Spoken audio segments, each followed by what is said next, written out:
Blog Talk Radio.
Hello and welcome to episode number 104 of Songs of Selah here on 17 Numa Radio.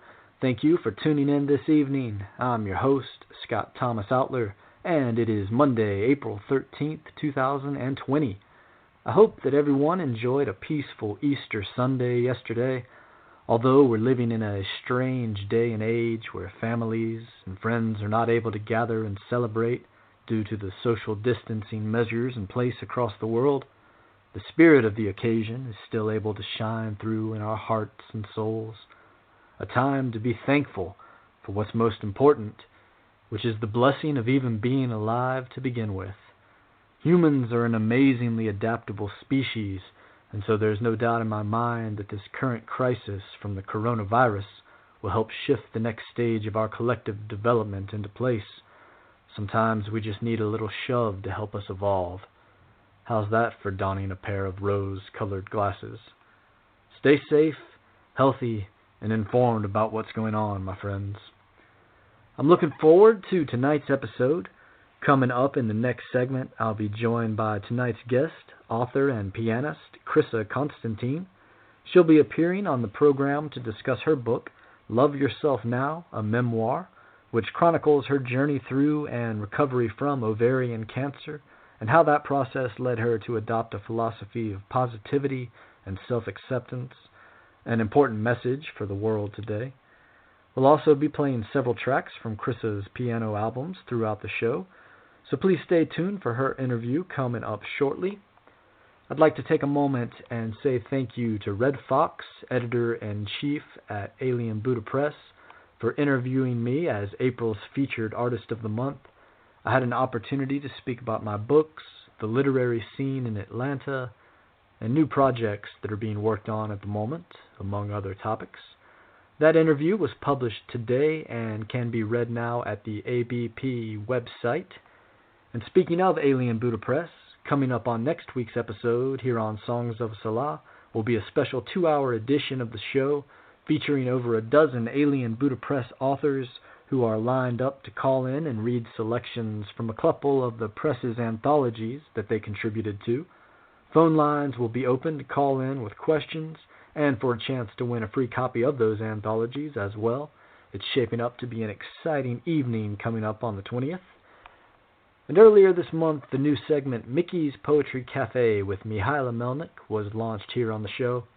She'll be contributing a poem of hers each week, and on that note, she has chosen to read her piece titled Mask On for us tonight, so please enjoy. Okay, so my poem for today's episode is Mask On. It's a yearning of the lungs to shape the pot of chemicals like hearts, their emotions, essential oils, optional, for a better rest, for increased strength. Get high on clean air, but be aware of each breath. It empties the pockets. Close your eyes as if you reached with your tongue the lover's lips during the session.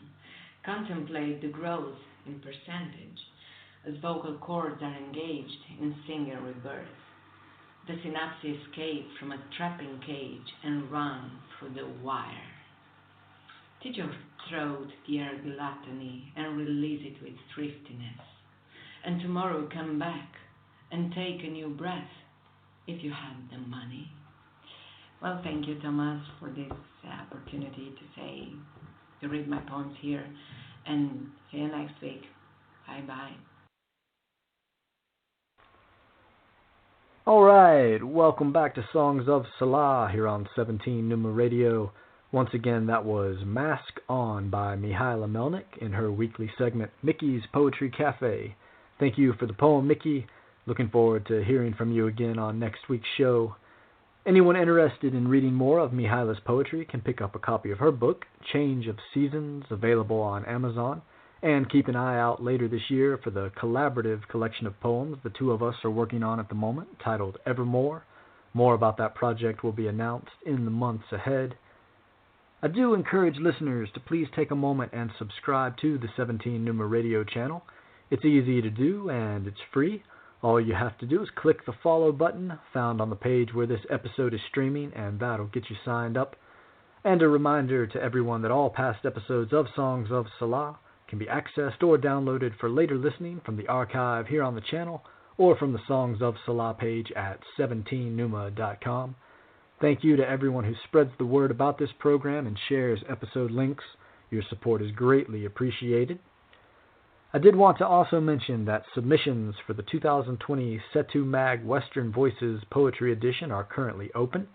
I'm guest editing again this year, so thank you to Sunil Sharma and Anurag Sharma for the opportunity. The guidelines for those submissions can be found in a recent post up at 17numa.com. It's going to be a pleasure reading through everyone's work, so please do send it our way soon, and feel free to spread the word to anyone you know who might be interested in doing the same. Okay, that'll just about wrap things up here at the top of the show. Let's go to a break now and play a piece of piano music by tonight's guest, Crissa Constantine, and then come back on the other side and welcome her to the show. Stay tuned.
welcome back to Songs of Selah here on 17 Numa Radio.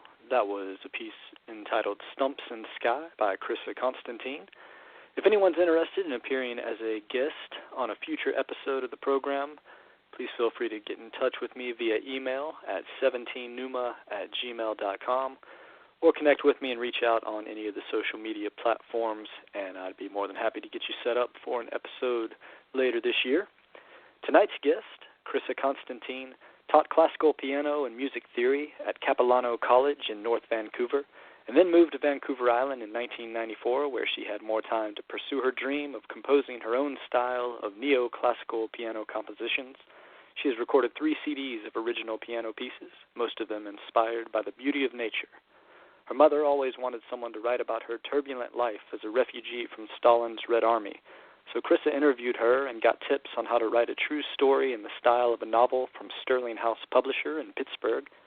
Banished from the Homeland was published in 2000 and was internationally praised as a valuable symbol of the oppression of Eastern Europeans under the Soviets. Crissa's second book, Broken Doll, also from Sterling House, is loosely based upon the story of her friendship with a charismatic romance addict.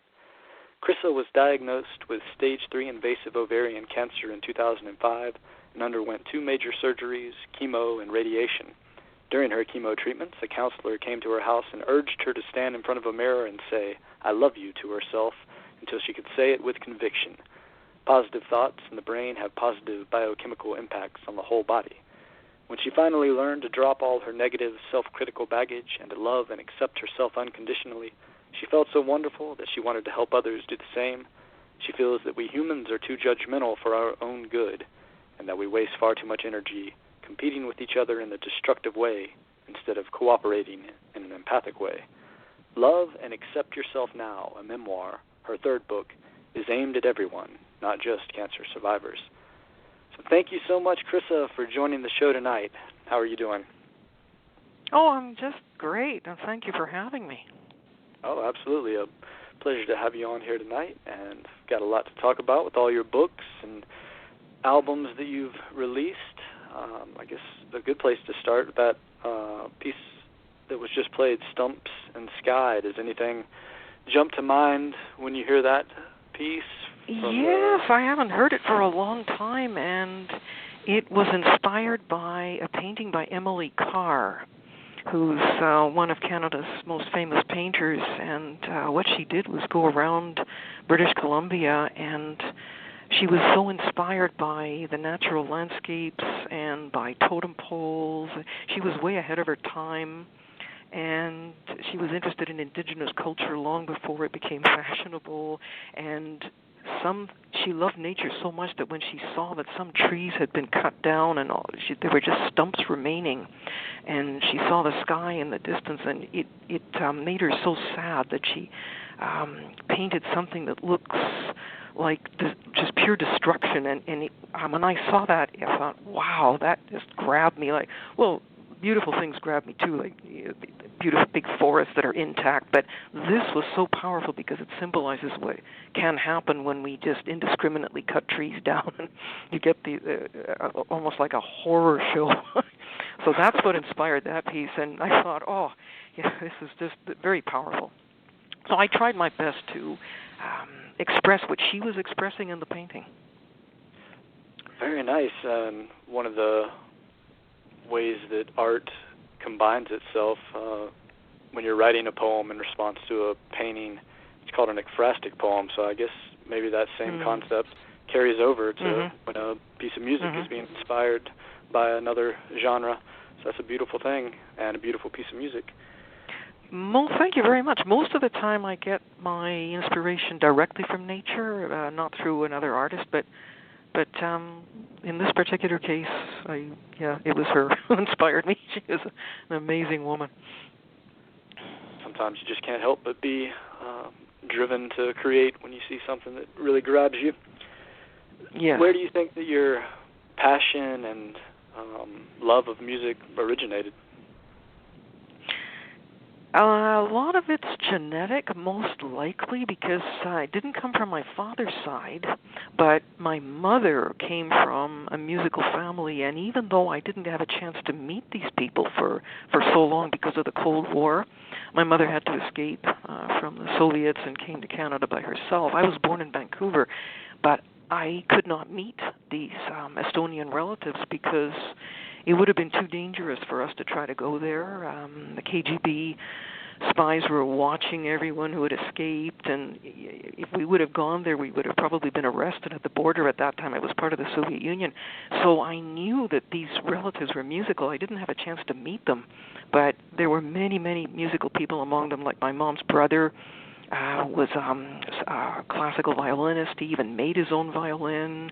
He played the table harp and accordion, concertina. He played trumpet. He was quite a character, and we heard through the grapevine somehow that he had been in Siberia for 1 year in a labor camp, or it might have been even more. We weren't quite sure, and somehow we heard that he would entertain other prisoners with a concertina at night and sing Russian folk songs, and the camp commander felt so sorry for him and was so pleased that he was playing music to entertain that he suddenly decided to just let him go free. So I knew that there were a lot of these types of musical people in the family, but and when I was 2 years old, apparently, I would recognize various tunes here and there on the radio. I would know the difference, let's say, between Scottish music and Greek music, and I would hear pipe bands in Vancouver going, marching down the street, and I'd get all excited. And if I'd hear people singing Baptist songs, I knew the difference also between that and all the other ones. So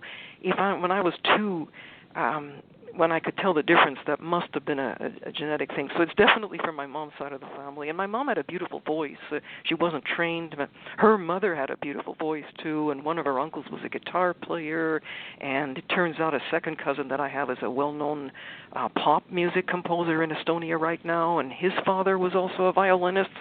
So it's definitely from that side. But also being surrounded by... also hearing music here and there, I think it inspired me, even though there's a genetic component. Wow, so you definitely had that aptitude from an early age. That's a wonderful thing. And in your bio, at your website, I had read that you spent some time as a very young girl over in Athens, Greece, with your grandmother. Are there any? Yes, because Dad came from Greece and during that time. Did what? Are there any memories going back to those days that stick out for you? And that helps yes, not so much with there were some Greek songs that I found very inspiring. But what really inspired me very much in Greece as a child, spending 3 years of my life there. I even went to an elementary school, second and third grade elementary school, in a Greek school, and even a year before that. What really got to me was the feeling of democracy. Like the relatives would take me up to the Parthenon occasionally, and I could feel that democratic feeling and the urge to honor other human beings and to listen to them. And everywhere you go in Greece, you see all these old columns and all these ruins, but they would speak to me even as a child, not psychically, I'm saying, but just it made me think of what it must have been like when they first came up with the concept of democracy. Not that it was a perfect democracy, as you know, women weren't allowed to vote and they were still slaves at that time too. But at least it was the beginning of this, and there was also a feeling of being very close to the origin of Christianity too. There were some saints that had left the Middle East and came to Greece too. There was a lot of compassion in people wherever you went. People weren't too frustrated yet, and like afterwards, they became more frustrated in recent years. Athens got too crowded and so on, and people were very nervous. But when I was a child, there was still people had better manners. They weren't so nervous and irritated like sometimes they are now. So there were some very good influences there, really good influences, like civilizing influences that I carried over when I came back. Mm-hmm. The age before social media and the internet and short attention span. Yes. Yes. Yeah. Well, what a rich, culturally and aesthetically environment to be exposed to at such a young age. Yes, and having to learn Greek at 4, not that I don't speak perfect Greek or anything, but I'm pretty fluent at an elementary level, but again, very, very rich. But it was difficult, too, when I came back to Vancouver for 4th grade. After finishing 3rd grade in Athens, I hadn't been speaking English for a while, for a couple of years, so I had a hard time adjusting, and there were a lot of slang phrases, and I hadn't played baseball in Athens, and when I came back to Vancouver, all of a sudden everybody was talking about baseball and home plate and things like this. We had to write sentences, I remember, in spelling class, and I had no idea what home plate was or anything, and kids were making fun of me, and I was terrified most of the time. I was in a real state of culture shock, but it took time to get used to it. And have you been back in Vancouver ever since then? I was in St. Louis, Missouri for 10th grade. Dad was a medical scientist, and he decided to go to St. Louis to Washington University for a year to do some pathology work. So I accompanied him, me and Mom, of course. So I spent 10th grade there, which was also very enriching to be in the States for a whole year in high school and before coming back to Vancouver. And then I lived in Cleveland for a couple of years in the late 70s, where I studied music, and then went down to Shreveport, Louisiana, and believe it or not, I lived there for 8 years and studied education on top of all the music and other things that I studied, and taught there for a while, and then went to California, San Bernardino actually, for 5 years, and taught school there too. So I've lived 16 years altogether in the United States. Oh, wow. Which is, again, very enriching, too. So I've lived in Europe, the States, and Canada. Yeah, that's absolutely wonderful. So where are you these days as far as your musical composition goes? Are there any projects that you're working on at the moment? Yes, I am. As usual, I'm still inspired by nature, but my style has become lighter. It's more melodic and lighter. I think I've evolved that way. And I gave a concert last year at a church to help publicize the plight of a Pakistani refugee family. There's a journalist who goes to that church, and he was desperately trying to raise $30,000 to bring them out from Pakistan. They were actually hiding out in Thailand, I think, from Pakistan, and trying to bring them out to Victoria. So I thought, hey, what a good cause, and I played some newer pieces that were just written in the last few years, and they're lighter in style than what you just played, than the Stumps and Sky. Because some people had told me, yeah. I'm sorry to interrupt. I think I was trying to find myself in those days too, like when I wrote the Stumps and Sky. It was just, I was more like in a darker period, but after the cancer, I noticed, after I recovered in early 2006, I noticed even my music changed. It just got lighter. More like easier listening. Not much more of a more powerful, transformative experience, I'm sure, that anyone can go through than surviving cancer, and maybe this would be a good time to get into that a little bit and what that experience was like and how it eventually led to the third book that you put out. Yes. It truly was amazing that my parents had died. Mom passed away in 2004 in December. I was very attached to her because we were more like sisters than a mother-daughter relationship, because she confided in me, and she was a survivor of the Dresden bombing, and she was in Germany during that time, and of course not being able to go back home because of the KGB and so on. So I was so influenced by all this, so that, interestingly enough, very soon after she passed away, I was diagnosed with stage 3 ovarian, which was invasive ovarian, and I read a lot and had some counseling and found out that very often if you lose the person you love the most, you're very susceptible to getting cancer, because the grief weakens the immune system. And this has been proven scientifically too, that negative thoughts, extreme grief, and so on. And people have watched.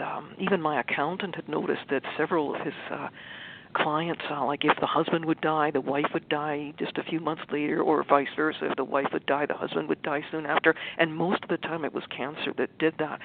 So there's many reasons you can get cancer, and who knows, maybe it was genetic in my case as well. Maybe I was exposed to toxins, who knows. But it was very interesting that I was diagnosed so soon after she passed away. So it was probably a whole plethora of factors that led to it. But extreme grief certainly doesn't help you. And also, it was right after my menopausal time that I got the cancer, and my biggest symptom of menopause was insomnia. I probably lost sleep for about a year. Like I'd sleep maybe like 1 hour a night. So my immune system definitely was way, way down, and nobody could help it. It didn't matter what pills I took or anything. I could not sleep. So anyway, my parents were gone, and I have no relatives on this continent. They're all in the old country. So when I read a booklet from the Cancer Institute in Vancouver that said that stage 3 usually doesn't survive, I really freaked out, even though the doctors told me I had a good chance of surviving, because that's invasive cancer. It had already gone from the ovaries to the other female organs like the uterus and so on. So when I saw that booklet, I just went crackers by myself in the house, and I called a counselor who was my computer technician. He also had a gift for counseling, and he came to the house and got me to stand in front of my bathroom mirror, and he knew what I needed, which was to send good thoughts all through my body, because Dr. Amen, the famous brain psychiatrist, he also says that every thought that you have in your head, whether it's positive or negative, it goes all the way through your body down to the tips of your toes. And most of us have these automatic negative thoughts, as he calls them, the ants, and it's just part of being human. There can be too much negativity in that head, and it doesn't do you any good at all. And especially if you're trying to heal from a life-threatening disease, the more positive thoughts you can have in your head, the better it is. And again, here I was. I was an accomplished musician. I studied so many different things and written books and so on, and yet I still did not feel 100% accepting towards myself. I always thought that I should have done more, I should have done better, and so many people have this, and the more you read, the more you see that it makes no difference whether it's male or female, or no matter whether they've been to an Ivy League school or whatever, it hits almost everyone that we're hardwired and also influenced by society to always feel that we're just not quite good enough, that we could have done a little better. And the last thing you need when you're trying to recover from something life-threatening is to beat yourself up in any way. So at first, when he asked me to say I love you to myself, I couldn't do it. So that's why one of the chapters in that book is I love you ? The first time I just stood there and I went, I love you, with this little hesitant little girl's voice, and I could not do it. I simply could not. And later on I found out that most of the people I've talked to cannot do that either. Some people can, but very, very few people can do this. And as Wayne Dyer said, and he of course, gleaned this from spiritual people who were around even thousands of years ago, that to love other people, you have to start with yourself first. And it's not advocating a narcissistic self-love. It's a healthy self-acceptance and a love, and all the psychologists say that as well. Again, I've done a tremendous amount of reading on this, that you're not supposed to label yourself as stupid or lazy or ugly. You're supposed to give yourself constructive criticism and not to label yourself. And just give yourself a break. Like, okay, I had a bad day today, tomorrow I'll do better, and I'm doing my best, as most people are. So when you get to that point where you have this healthy self-acceptance and healthy self-love, then you can be nicer to other people. And guess what? At a time like this, now that we're fighting the COVID-19 virus, hopefully that will elicit those kinds of feelings in people where you realize that there's no point wasting any time judging anybody, starting with yourself. We just need to work together. And this is the dream that I have for mankind, that we will always be like this, that we'll just be helping each other instead of wasting time judging. But it starts with yourself. You have to do that first. But after a while, I got to the point that I could say I love you, and I meant it. And that's when I started dropping all this negative baggage. so many intellectuals had told me that oh yeah, who do you think you are? You think you can compose music? You're just a woman. Yeah, that's a man's job, and this and that. Or you don't look like a movie star. You don't this, you don't that. The usual thing that everybody hears, and not everybody, but you know what I mean. And I dropped it all, and I went, I could be dead. I may not survive this cancer treatment. Who needs this negative self-baggage and self-critical baggage? And I dropped it. Because I was so scared of dying too soon. I was only 54, and I thought, I'm too young to die. I've got to do everything I can. And in a nutshell, what I'm trying to tell people is don't wait for a life-threatening disease to get to the point where you learn to love and accept yourself in a healthy way. Don't wait for a shock like what I had. Because then you realize that you don't need to be shocked into this.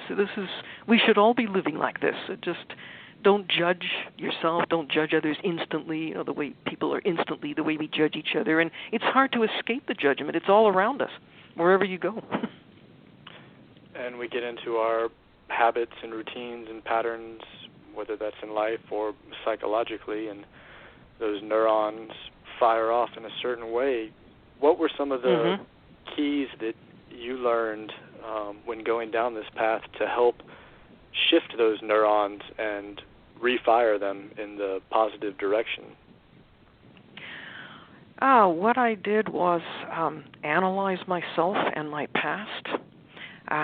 Christian Northrup, too, the famous lady doctor, says that, too. To understand yourself now in the present, you have to go back and analyze your life and see what caused you to get negative to begin with. And that's one of the things I've done in this book, the Love and Accept Yourself Now. I started analyzing all the people that I met and the family as well as friends and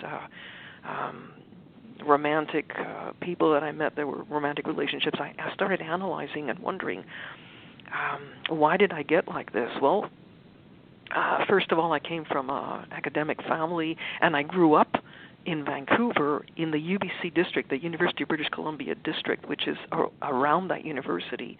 And I was surrounded by intellectuals, professors, and many other kinds of people who were very high achievers. And I noticed growing up that many people were extremely critical.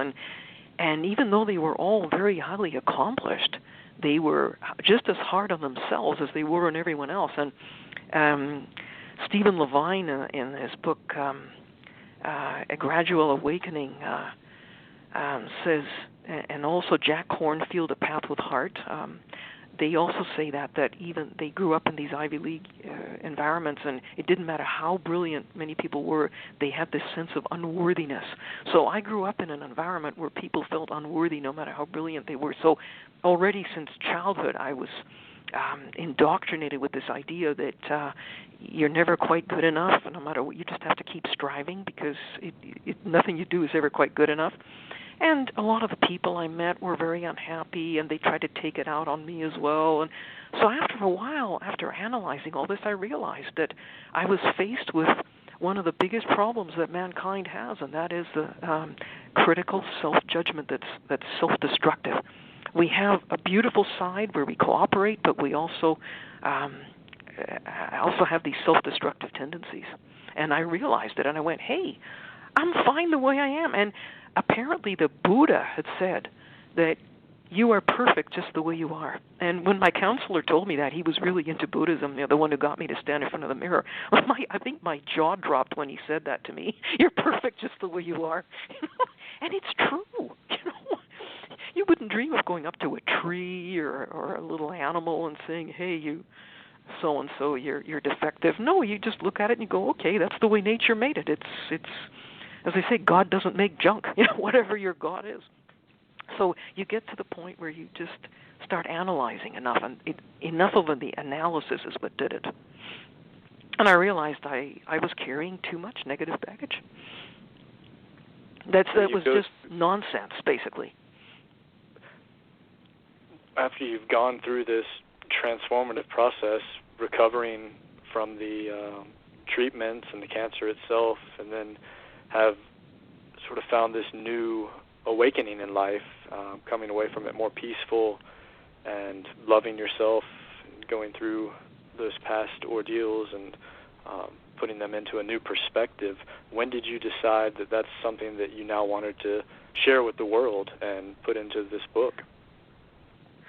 Yeah, it was around 2007 or 2008, around that time. I went to a Bible study class. A friend had asked me to go to a church that was close to my house in Parksville, which is in the mid part of the island, close to Nanaimo. And they were studying Beth Moore's videos. She's apparently a very famous Bible scholar, and she talked about Daniel going through the fire.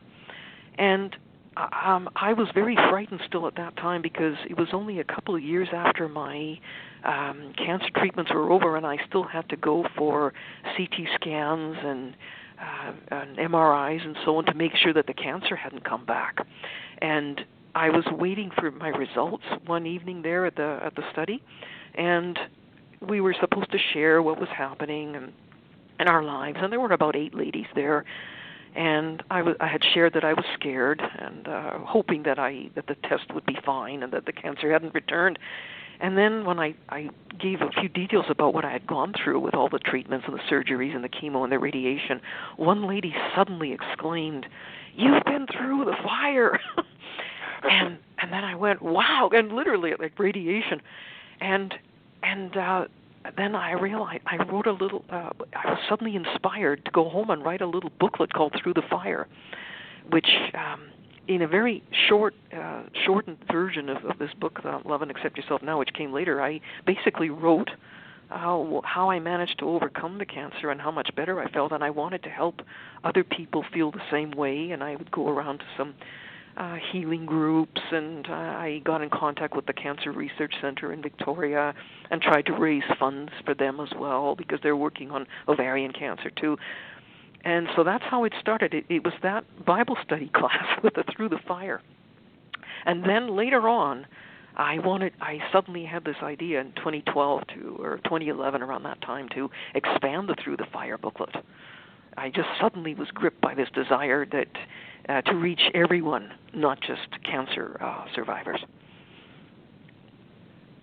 So I tried my best, and because it's such a personal journey, I didn't try to find a regular kind of publisher. I just got it done through the iUniverse first as a self-published book, and then BookVenture called me and they wanted to republish it as well. So I would have waited to try to find a regular publisher, but this was so personal, and yet I found the universal within the personal. So this was your third book. I wanted to talk a little bit as well about your first 2 collections, because it's such an interesting story with the banished from the homeland and the experience you must have gone through with your mother, learning about everything that she had been through with that ordeal. Did you find yourself coming closer together with her back during that time, and what was that process like, putting that together? Yes, I had heard incredible stories from her since childhood. They say some refugees and people who have been through really traumatic war experiences don't want to talk about these things very much. But my mother really, really was one of these who talked a lot about what happened to her, and she always wanted somebody to write the story of what happened to her. So even though I had heard a lot of these stories, I realized that I would have to interview her to really, really get the facts right. So she had a hard time sometimes when I interviewed. She could only handle about half an hour a day because it brought back very powerful memories. And it was in my 40s, and suddenly I decided, well, she's always wanted somebody to do this, and now I have the time. I'm not teaching. I was on the island there looking after the 2 of them, and I had some extra time. I thought, this is a good time to try this, and let's see if we can do something with this. So I interviewed her and got some important details, like the dates all have to coincide, because even though it was written in the style of a novel, I had to make sure that my dates were correct, because after all, this is about the Second World War and Stalin, and it had to be just right. So, and I had to do a lot of research also. But the courage that she had to display as a woman alone, leaving Estonia, going through a mine sea like the Baltic Sea was full of mines, and then she landed in Danzig, which was German-occupied Poland, and then she had to take a high-speed train through Poland, and then she had to escape as the Russians were pushing the Germans back, and she went over a bridge that was blown up by the Germans to stop the Red Army from advancing, and she was the last civilian to cross that bridge before they blew it up. Things like this happened that were just out of this world. I mean, everyone who has heard this says, "Oh, they should make a movie out of this." So, in fact, my publisher in Pittsburgh did try very hard to try to get it to get people in Hollywood interested. A lot of people have said that after they read it, and she was alone yet too, which is unbelievable, going over bridges like this and then living through the Dresden bombing and so many things like that. And she ended up in Munich in Germany with a bunch of other refugee students. They had opened up a university. This is the UN, after the war, had opened up a university for refugee students. And even though it was 1947, around that time, the refugees and the Germans also were worried that Stalin would take over not only East Germany but the whole of Germany. So after a while they started scattering. They went to immigrated to the States, Canada, or Australia. And one of her friends had told my mom to maybe go to Canada because they needed people to work there. It was a younger country, and maybe they thought it would be easier to find a job. So she left Germany and came to Canada all by herself. But again, the whole idea of not being able to go back home for 47 years because of the Cold War, like it was only around 1991 that it became safe for certain kinds of people to even attempt to go back when the Soviet Union was beginning to crumble. So finally, when I did go with my mom to Estonia in 91, I thought, hey, we've come full circle here. This book could have a sort of a happy ending.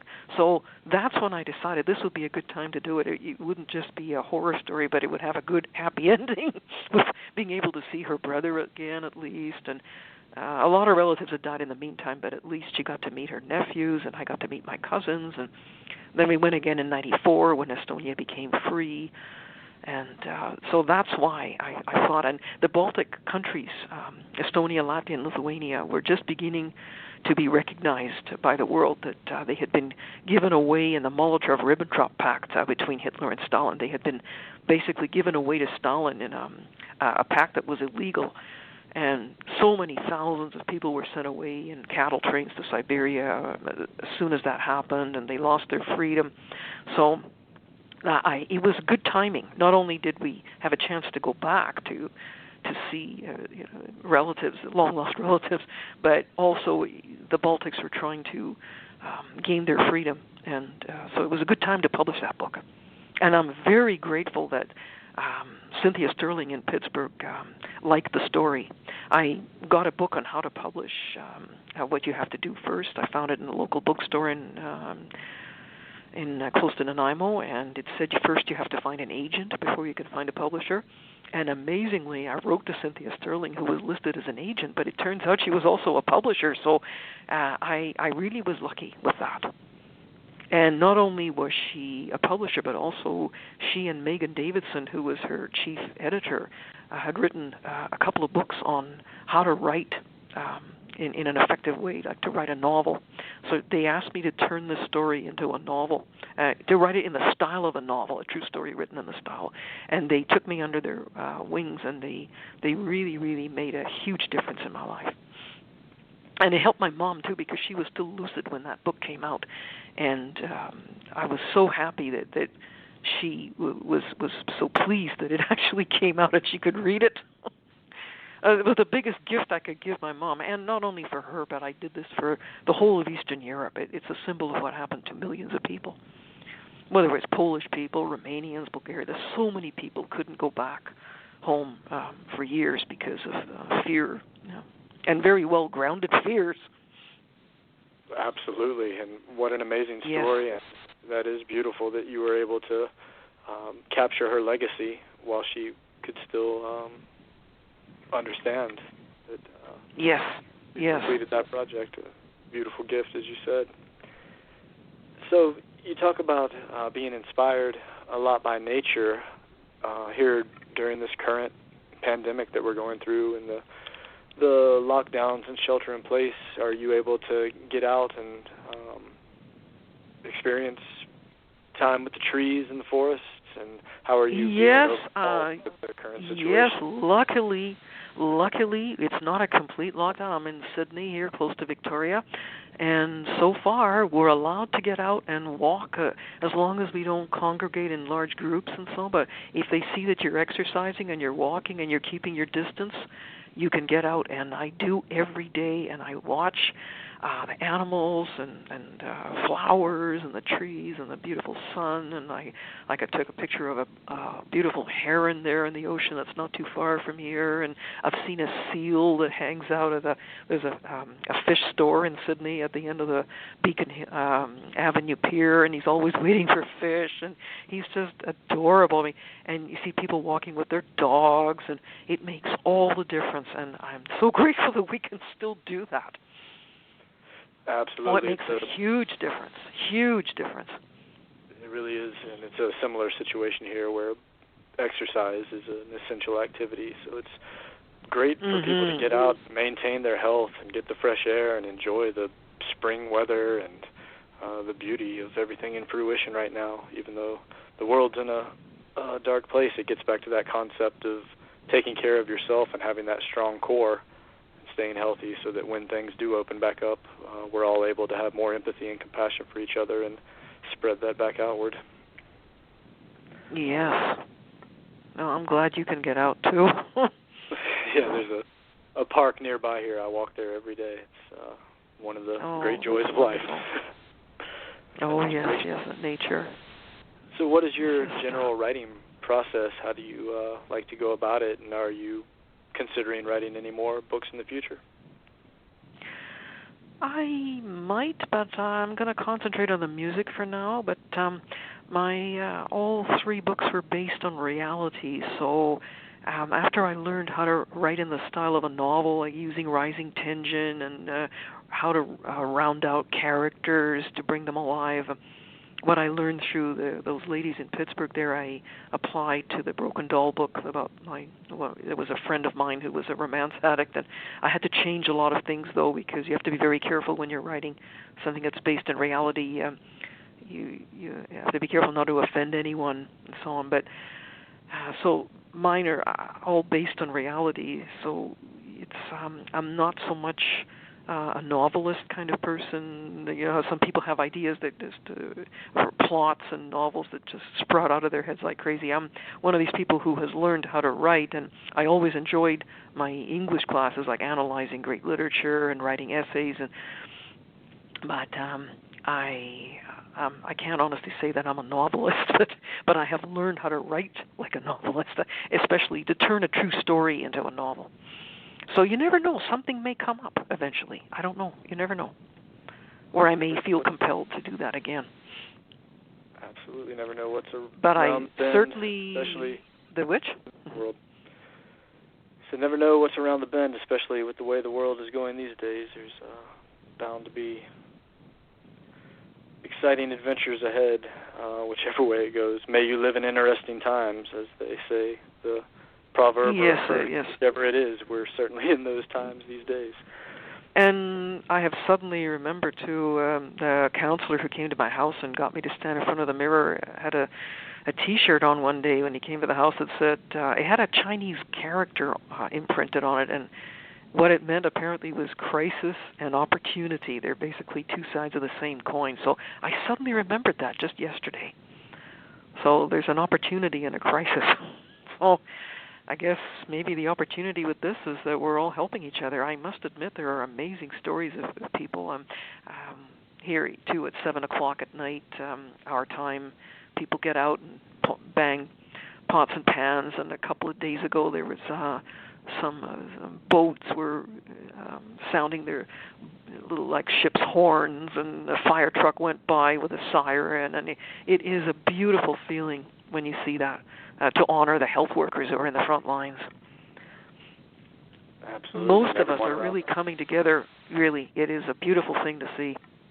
It is, and I seen some of those videos in Italy too, where people are coming out onto their balconies in the apartment complexes and all bursting into spontaneous songs together. It's really inspiration to see that. It's heartwarming. Yeah. It really is.